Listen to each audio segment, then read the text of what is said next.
Do opposites really attract? Is it worth digging in and connecting on a deep level?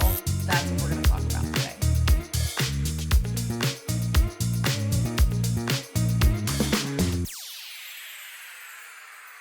Welcome back. I'm Stacey Harris. Before we dive into today's topic, I'd love for you to click here to subscribe. Make sure you give me a thumbs up. Click that bell so you're notified each week of all of our new content.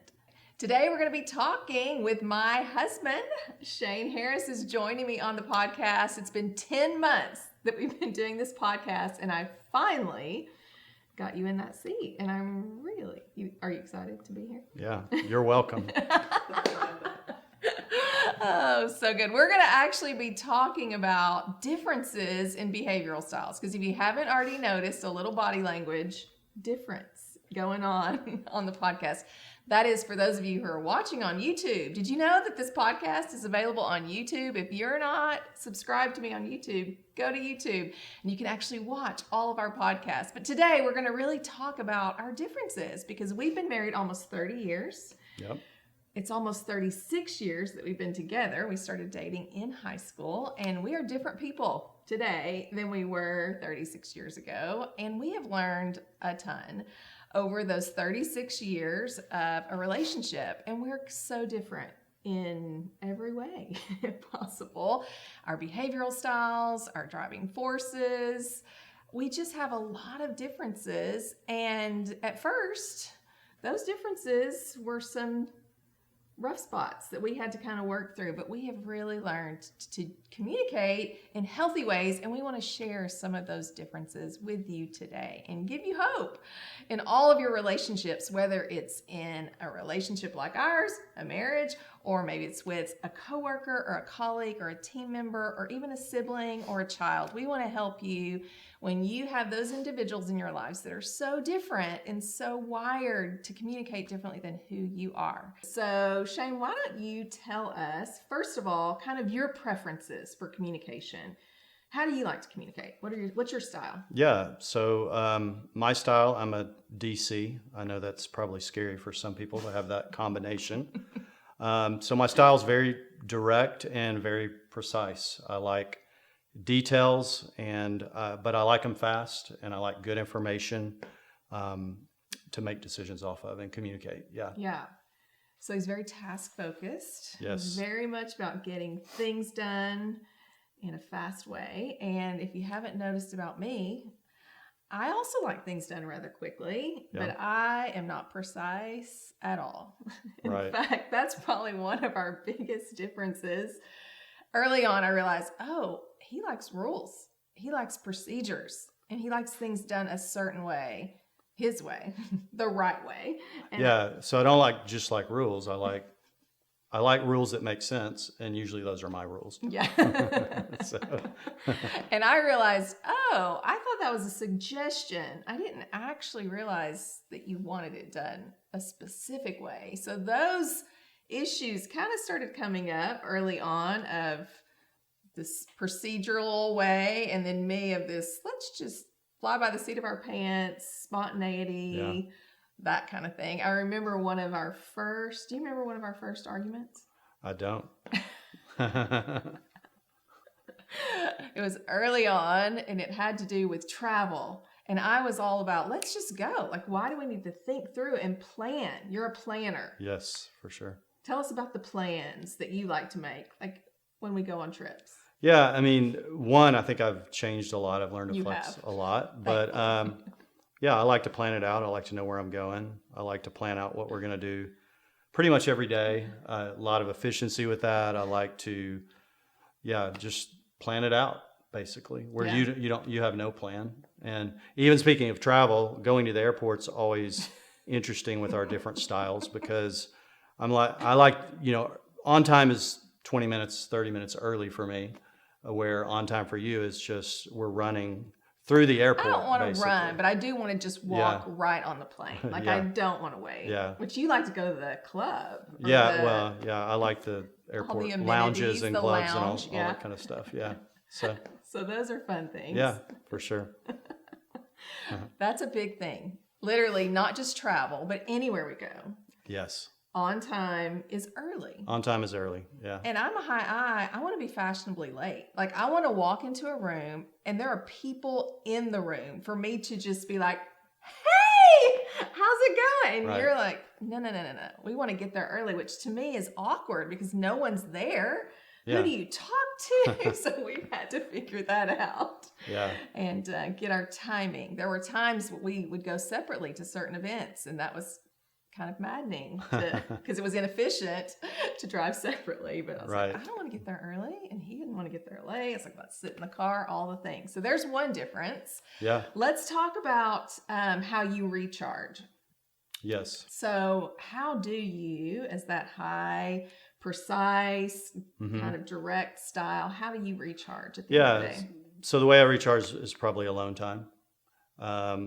Not necessarily getting into details. I might watch a show or something like that, something I can just disengage my mind from. But I would really probably prefer to do that at least some alone. It's not that I don't enjoy people, but I don't recharge from people. So if I've been around people all day, if I'm in conversations all day, I do need to kind of pull away and recharge myself. Yeah. Which is completely opposite from the way I recharge. I want people. And I work from home alone most of the day. So when he comes home, I'm like, let's connect. Yeah. Let's talk. And I'm around people all day. All day. And so he needs I'm drained. that alone time. And so, I think when we were young, that was still the case, possibly, in our relationship. And I would get so offended and not understand, like, what is wrong with me? I kept thinking it was something wrong with me. Yeah. And then I realized, oh, no, it's you. That's how you need to recharge. And when I reframed it from that mindset of, that's what he needs, I need something different, let's communicate our needs in a very healthy way, and then let's give each other that space to do that. And I think that's where we really began to grow. Yeah. And I realized it wasn't me. It wasn't something I said or did that was causing him to go be alone. It was literally him being able to fill up his cup, recharge, so that when we did have that connection time, it was much more impactful.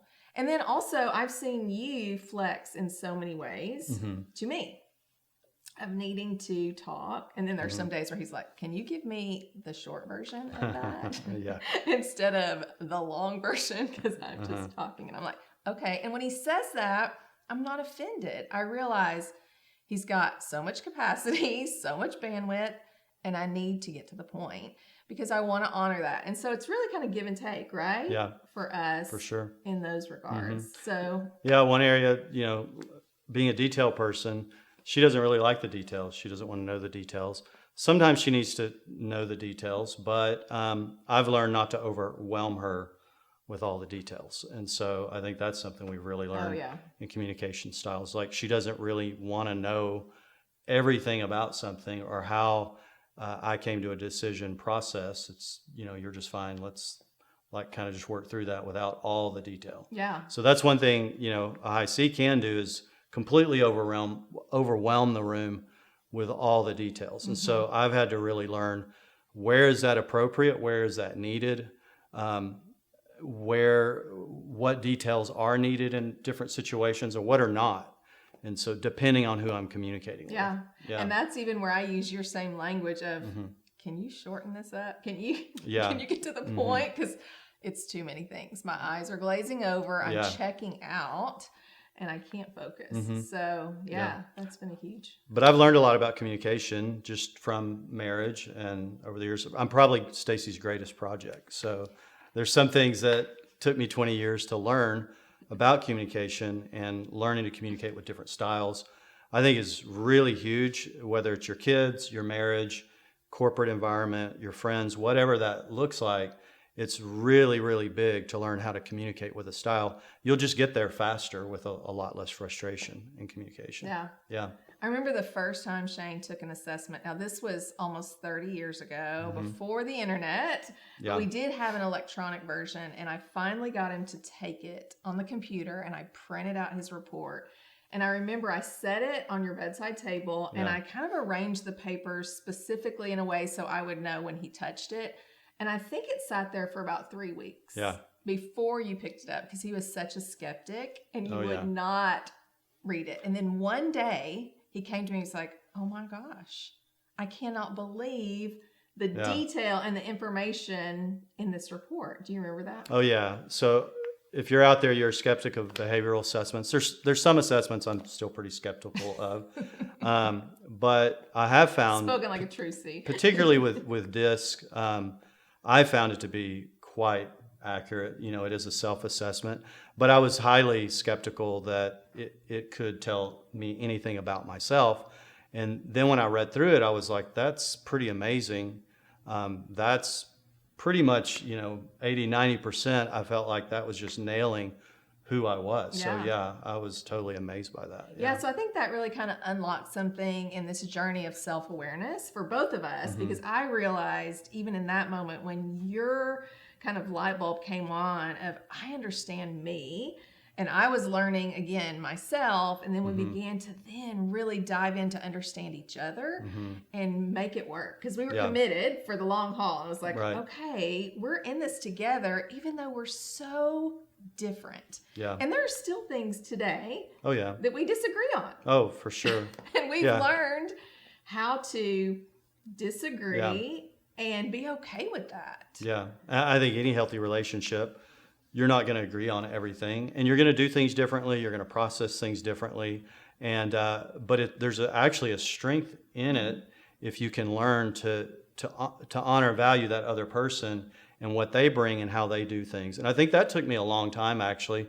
When I first took these assessments, it's kind of, you become self-aware, but it's really, for a while, it was kind of just more about me understanding me.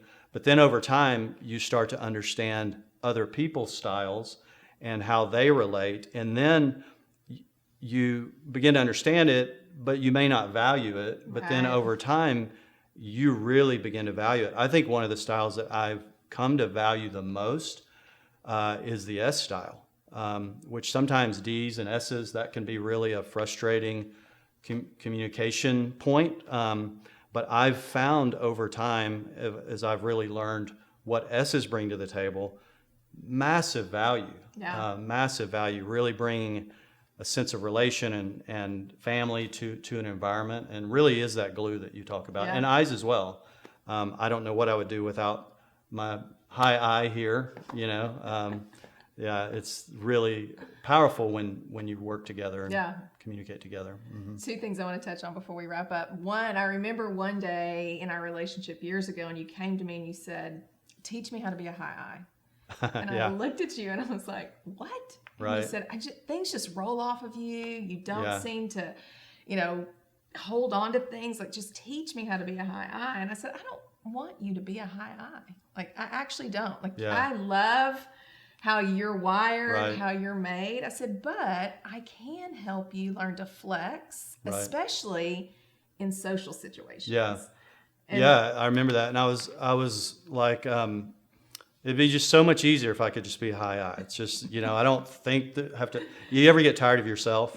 Maybe your style and extreme, you're like, oh man, I'm in all these details and I'm getting bogged down, and I'm becoming a drain. My style's becoming a drain on me. And so I really was like, okay, I want to switch styles. I want to be high I. No cares, no worries. Everything's just great. We just have a lot of fun. Which is such a misperception. Right.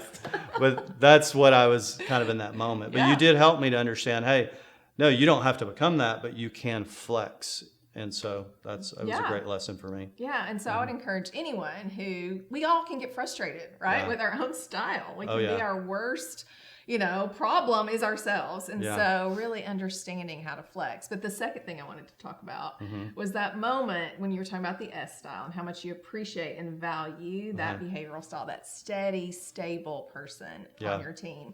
And so Shane was managing a team of a lot of S's. Oh, yeah. And he wasn't listening.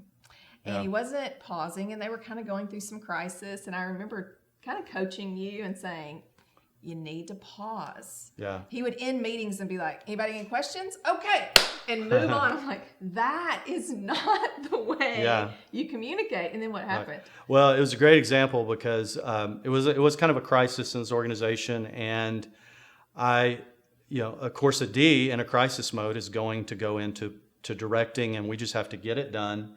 And feelings don't matter in that moment. We have to survive here and move this thing forward. And so I'm fully in that mode.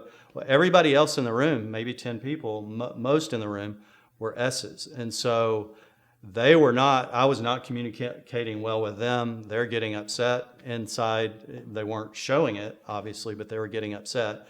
And so this kind of goes on for a few days. And finally, one of them came to me. They had appointed one of them to communicate with me that this was not working for them. And this felt very hard to them. And so it was interesting. I called it a group of angry S's because they all banded together, and then they elected one guy to come talk to me, and came and just was really firm and very direct with me. And in that moment, I realized the light came on. I realized this team was not going to be able to move forward like I wanted them to move forward. Mm-hmm. And so in that moment, had to flex and try to find a way to connect with them and hear their concerns, give them time to verbalize those concerns, mm-hmm. and not just move through the group and just get the task done. Yeah, I thought about writing a book, How to Handle a Group of Angry S's. So he came home and told me. Maybe you'll see that one day. Yeah, I loved it. Yeah.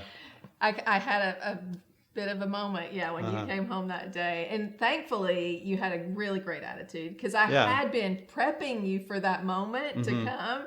And so when it happened, he was like, she was right. Yeah, I realized it was actually more me than them. Yeah. Like I was not leading well that team. Now, maybe a different makeup of a team could have been led in a different way. Absolutely. But you're not going to move forward without your team. You could demand it, but you're really not going to go forward, even in a crisis situation. Yeah. You have to figure out how to get your team to move with you, and I was doing just the opposite of what they needed to move forward. Yeah. Such a great lesson. Yeah. I think for us, with his style being so different, and I was young when I was learning all of this, even about myself. And I realized, oh my gosh, if I would have known all this, would we have even gotten together? I don't know, because we're so different. But valuing each other, partnering together, we were in this. I mean, we were committed in our marriage and our relationship. And it was like, okay, he's my lifelong partner. Like, I want to enjoy this. Like, I want to have fun. That's who I am. So let's work together. And it's been a give and take for sure of both of us having to stretch, having to flex, mm-hmm. having to listen, having to say the hard things. And for me, knowing all this stuff, I'm also a human being. I have all the emotions. I have all the things. And sometimes that goes out the window, like all of my knowledge. You've experienced that, where it goes out the door and the real human triggered, all the things just come out. And then I know it. And then my brain kind of kicks in of like, okay, you got hijacked there with emotion. Calm down, step back, take a deep breath. Yeah. Re-engage in a healthy way. And so we do a lot of apologizing to each other. A lot of, hey, that hurt. And this is why I said this. And man, forgive me, and let's go at this again. Let's try again. We've tried again a lot. Yeah. Yeah. And I would say too, one of the things within that is we make a lot of assumptions about someone else's style. Mm-hmm. And even the assessments are awesome. They really are great. But sometimes there can be a line in the assessment that another style will read that line and they interpret it a certain way. And we have that conversation a lot because she'll say, oh, high C's are. And I'll say, well, yeah, but it's not exactly like that. Mm-hmm. It's not exactly how you actually view that. And so we have a lot of conversations around that. Like his closet, really clarifying. That drives me crazy. Uh-huh. In my mind, a high C should have everything like in its place, neat, organized. Yeah. Not this guy. Well, I do in certain environments, but I think when I come home and we talk about recharge, I don't want every part of my life to be like super organized and everything. Those are the parts of your life that I would actually like to be super organized. If you look at my desk at work, it looks different than my desk here. Oh yeah. So I just closed that door. It's quite interesting, right? I think I just don't have the bandwidth to do it in both places, maybe. Yeah, we share a closet, and I have to walk through his mess. Yeah, we probably should have 2 different closets. Would be a good solution. Should. Well, thank you so much for joining us today. Thank you, Shane, for being here on the Help for Leaders podcast. I hope you've learned something. We are so different, and we have learned over the years how to partner together, how to leverage our strengths and be on the same team despite our differences, and really work together to help fill in the gaps for one another through a lot of honor and respect for each other. And we hope you will too. So join us next week as we dive into more Help for Leaders. If you enjoyed this episode and would like more information on emotional intelligence, behavioral styles, or communication, I'd love for you to click here to watch more episodes. And we'd also love for you to click here to subscribe so you're notified each week when we post more content. I'd also love for you to hit that thumbs up and comment on our videos. Ask any questions you may have. We'd love to connect with you. Join me next week on the Help for Leaders podcast.